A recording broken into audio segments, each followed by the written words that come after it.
Hey YouTube, what's good, and welcome back to another absurd combo video. Today, that is precisely what we are doing. We are doing an absurd combo you probably should never try to replicate in a tournament, but here we are just showing the kind of cool stuff you can do in the game. Especially because this card here, every Gishki Gust Kraken came back to 3. So if you are knowledgeable of the history of Yu-Gi-Oh! This deck was played for a while in Japan, which usually let 2 Gust Kraken go to semi or limited very quickly, even before it got released in the TCG. So TCG's never really gotten to abuse this card, like the OCG did for a small amount of time. So the combo today is a 3-card combo.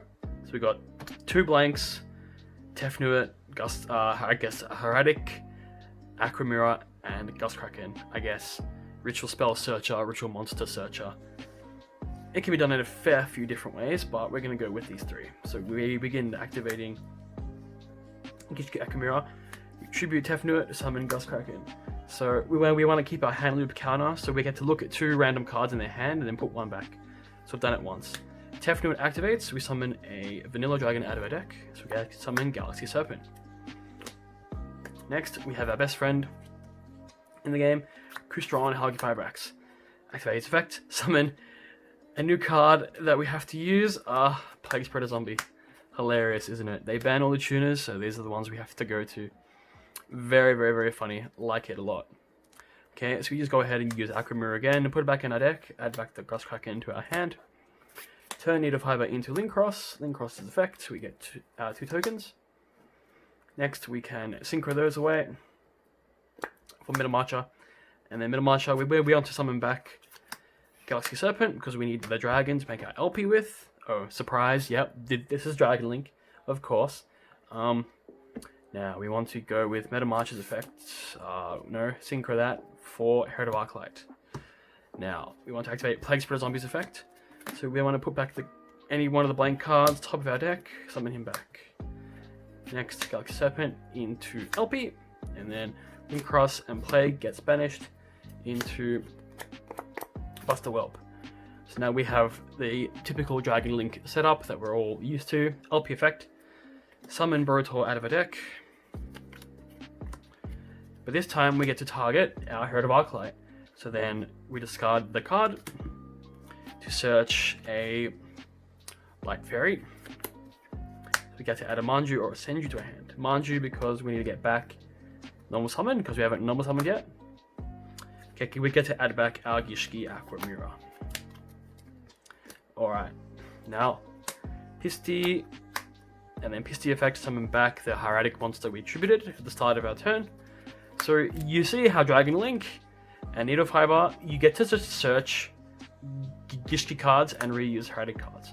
So whether you're using Cyber Angel Benten or you're using Hieratic Dragon of Tefnuit, you could even right now turn all these into Saryuja, get cards like Preparation of Rites.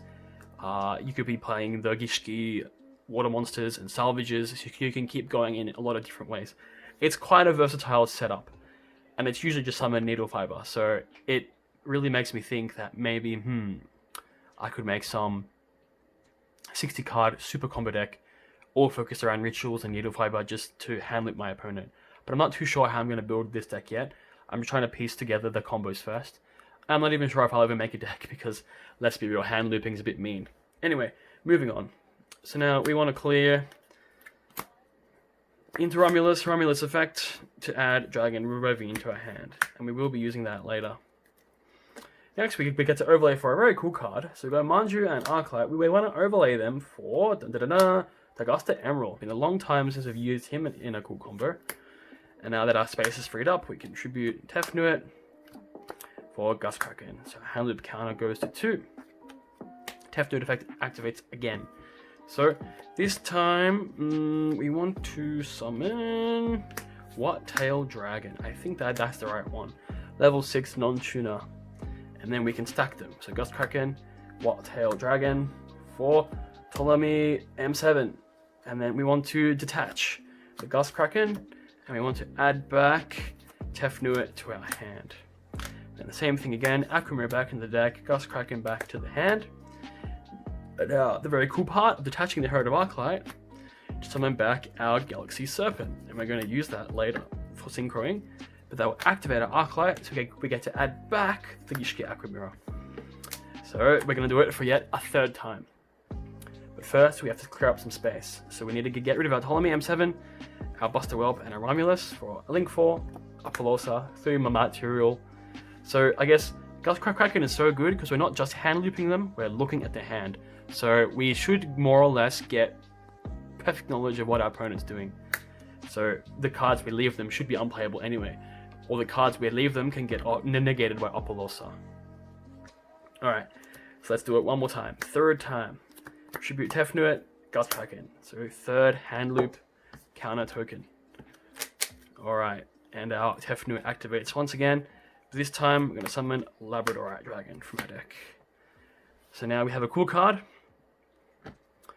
We can go Gust Kraken and Labradorite Dragon for Ultimate Zolkin. And we have a spell and trap that we searched. We can set to our field, activate Ultimate Zolkin, summon any level 8, or I'm not sure how, well, you know, summon Dragon Synchro Monster. Summon a few things, but summon Crystal Wing Synchro Dragon. You can summon Void Ogre because we have no cards in our hand at this point. That's fine. Or you could just do standard stuff like, you know, make Dragoon. There's a few different ways, but I mean, hand looping our opponent for 3 is pretty nice. You could even synchro for Cyframe Lord Omegas. That's fine, but I like making big field so then next time we can just OTK. So we're going to activate our Dragon Ravine, but we have no card in hand. That's fine, because we can activate Aqua Mirror yet again, put it back in our deck, Gust Kraken back to our hand, so we can discard the Gust Kraken for the Ravine, and send World Legacy Guard Dragon from our deck to the grave. And we get to banish it, and we get to summon back the Watt-Tail Dragon to a zone monster points to. And now we have generic material to summon Borreload Savage Dragon. So that is a 14th card in an extra deck, of course. We can't make a combo video on this channel without using our entire extra deck. So not only have we've looked at our opponent's hand with Gust Kraken 3 times. We've got 3 Material Palooza, Crystal Wing, and Borreload Savage. And this isn't even just this most simplest field. I mean, the most complex field you could do with this. There's a lot of different things you could do. I mean, even now, you have no cards in your hand, but say if you did, so say if you saw a Yugioh or you plussed more somewhere else, you could technically turn these two into Anaconda, and you could technically make a Red Eyes Dark Dragoon, making your opponent unable to possibly win. But I think at this point, there's literally no way. You could also play cards like Flamme Guard, I know that, and make cards like Dawn Dragstar instead, for, you know, another spell and trap negate.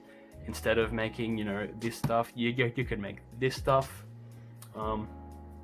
You could also play cards again like Chaos Ruler, Excavate Hieratic, add them to your hand. Banish, summon this back later, and then using Flame Guard, you can turn it into Hot Red. There's a bunch of different options you can do, because I guess it's very flexible, that Hieratic and Gishki. If you resolve that combo, you get into Dragon Link, you get into Synchro, you get into Hand Loop, you get whatever you want. Anyway, I'll stop rambling on for this absurd combo video. Thanks for tuning in, guys. Like, comment, subscribe. Jonka5, thanks for watching.